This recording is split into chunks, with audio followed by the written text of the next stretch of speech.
ఉపాధి ఉద్యోగ అవకాశాలు పిఎల్ఎఫ్ఎస్ రిపోర్ట్స్ ఏదో మనం చెప్పుకున్న పీరియాడిక్ లేబర్ ఫోర్స్ సర్వే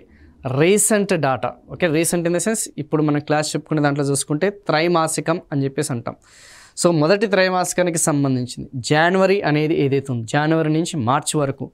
2024 వరకు ఉన్న మన డాటా అనేది చూసుకుంటే పిఎల్ఎఫ్ఎస్ రిపోర్ట్ చూసుకుంటే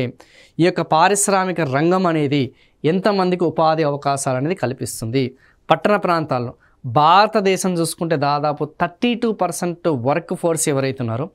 ఆ యొక్క శ్రామిక శక్తి ఎవరైతున్నారో ఈ యొక్క పారిశ్రామిక రంగం మీద ఎక్కువగా ఆధారపడుతుంది పారిశ్రామిక రంగం మీద ఎక్కువగా ఆధారపడుతున్న సంగతి క్లియర్గా తెలుస్తుంది మరి వర్క్ ఫోర్స్ కానీ లేబర్ ఫోర్స్ కానీ మీ అందరికీ తెలిసింది కదా సో జనరల్గా ఎకనామిక్ యాక్టివిటీస్ అనేది ఏ వయసు తర్వాత ఎంగేజ్ చేయాలి 15 ఇయర్స్ నుంచి 59 ఇయర్స్ వరకు మనం ప్రామాణికంగా తీసుకున్నాం పిఎల్ఎఫ్ఎస్ రిపోర్ట్స్ అన్ని కూడా చూసుకుంటే అంటే ఒక సగటు మనిషి ఎవరైతున్నారో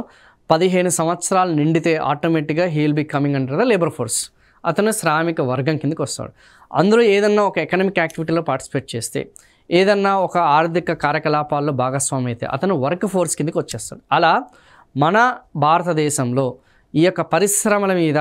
ఎంత శాతం మంది ఉపాధి ఆర్ ఉద్యోగత అనేది కల్పిస్తుందంటే భారతదేశానికి సంబంధించి చెప్తున్నా 32%. సేమ్ మన తెలంగాణ రాష్ట్రంలో చూసుకుంటే అదే సెకండరీ సెక్టార్లో మొత్తం